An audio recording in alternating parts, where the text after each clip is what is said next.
तुम डाल डाल तो हम पात पात। एलएसी पर हिंदुस्तान के जवान चीन को उसी की भाषा में जवाब दे रहे हैं जिसकी चीन ने कभी कल्पना तक नहीं की थी। पिछले 4 दिनों के भीतर एलएसी पर चीन का पासा पलट चुका है, पूरी तरह से पलट चुका है, क्योंकि सेना के साथ साथ आईटीबीपी के जवानों ने चीन के खिलाफ ऊंची चोटियों पर नया मोर्चा खोल दिया है और इन चोटियों से चीनी सेना सीधे भारतीय जवानों के निशाने पर आ गए हैं। एलएसी पर जितने मोर्चे चीन के लिए उतनी चुनौती।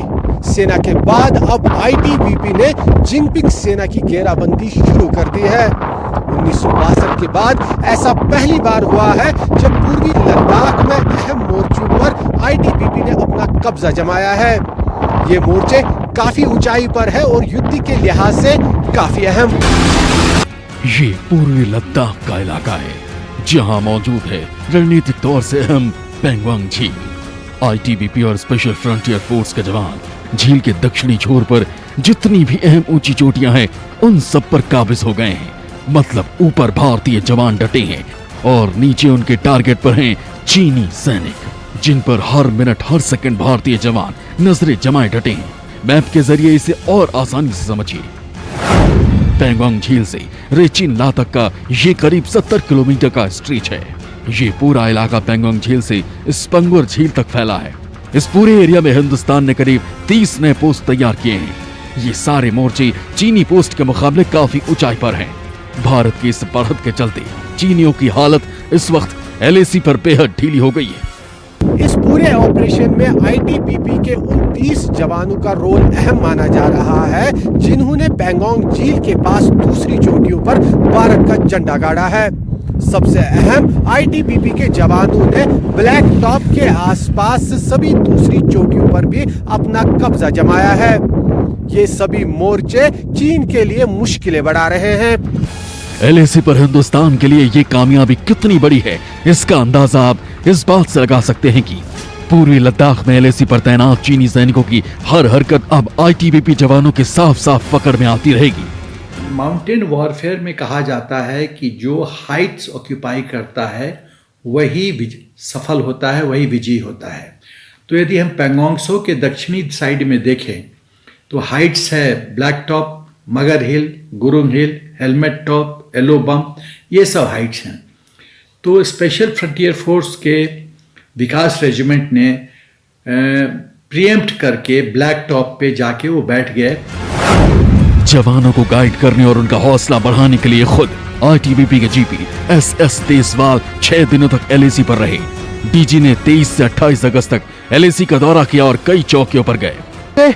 नजर डालें नीचे, ये आप समझ लीजिए कि चाइना का वो मोल्डो कैंप चुशूल का है और फिंगर 4 एरिया के वो कैंप है जहां पर चाइना पिछले 3 महीनों से लगातार आके बैठ गया है और फिंगर 4 एरिया से चाइना निकलने का नाम नहीं ले रहा था। और इस फिंगर 4 के इलाके में अगर आप ऊपर नजर डालें तो ये सारी पहाड़ियां नॉर्दर्न पेंगोंग लेक की है। आईटीबीपी के नए मोर्चों पर तैनाती के बाद एलएसी पर हिंदुस्तान अब चीन से कहीं ज्यादा मजबूत स्थिति में पहुंच गया है। हेलमेट टॉप, ब्लैक टॉप और येलो बम पर इंडियन आर्मी काबिज है। इसके अलावा आईटीबीपी और स्पेशल फ्रंटियर फोर्स यानी एसएफएफ करीब 39 नए फ्रंट पर पूरी तैयारी के साथ तैनात हो चुकी है। आईटीबीपी के जो हिमवीर हैं उनकी खास ट्रेनिंग पहले दिन से ही इस बात पर होती है कि कैसे वो अपने हथियारों के साथ, गोला बारूद असला के साथ ऊंची ऊंची चढ़ाइयों पर अकेले अपने दमखम पर चढ़कर उसको डोमिनेट कर सके और वहां से दुश्मन के ऊपर अपनी नजर रख सके। यह हमारे फर्स्ट रेस्पॉन्डर्स हैं। फिलहाल चीन की पीपल्स लिबरेशन आर्मी लद्दाख के दक्षिण छोर पर पॉइंट 4280 और पश्चिम छोर पर डिगिंग एरिया और चुती चामला इलाके में मौजूद है। भारतीय पोस्ट के मुकाबले ये दोनों ही इलाके काफी नीचे आते हैं।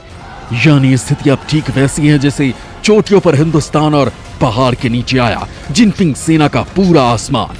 दक्षिणी पेंगोंग में भारतीय सेना ठीक उनके ऊपर यहाँ टॉप पर आकर बैठ गई है जहां से न केवल भारतीय सैनिक इन चीनी सैनिकों पर नजर रख रहे हैं बल्कि यहाँ से जब चाहे भारतीय सेना जवाबी कार्रवाई कर सकती है इन चीनी सेना के ऊपर हावी हो सकती है। इस तरह की तस्वीर इस समय दक्षिणी पैंगोंग इलाके में है। आईटीबीपी के जवान अच्छी खासी संख्या में चूशूल और तारा बॉर्डर आउटपोस्ट के पास तैनात हैं। चंडीगढ़ से अतिरिक्त कंपनियां एयरलिफ्ट की गई हैं। चूशूल सेक्टर के सामने चीन ने भारी संख्या में फौज भेजी है। चीन को जवाब देने के लिए हिंदुस्तान ने इस इलाके में हथियार और भारी युद्धक उपकरणों से लैस जवानों को तैनात किया है। ठाकुंग से लेकर रेकिन दर्रा तक की सभी अहम चोटियों पर भारत की मोर्चेबंदी मजबूत की गई है, ताकि चीनी सेना के किसी भी दुस्साहस का मुंहतोड़ जवाब दिया जा सके। ये आप देख सकते हैं जो सामने बिल्कुल पहाड़ियां नजर आ रही है, इन पर बर्फ अभी भी मौजूद है और आने वाले दिनों में क्योंकि मौसम भी अब खराब होने वाला है तो यहाँ पारा भी नीचे जाएगा, बर्फबारी भी होगी, माइनस तापमान होगा। और इन हालात में अब भारतीय सेना के पास एडवांटेज ये है कि वो ऊंचाई पर बैठे हुए हैं, उनकी बेस बन गई है, उनका इंफ्रास्ट्रक्चर तैयार है और वो चीन की हर हरकत पर नजर रखे हुए हैं, नजर बनाए हुए हैं।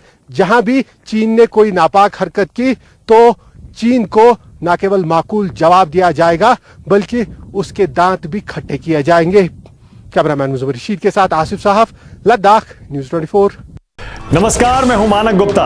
अगर आपको हमारा ये वीडियो पसंद आया हो तो इसे लाइक और शेयर जरूर करें और हाँ, हमें सब्सक्राइब और फॉलो करना ना भूलें ताकि आप देश और दुनिया की कोई खबर मिस ना करें। तो जुड़े रहिए हमारे साथ और देखते रहिए न्यूज़ 24।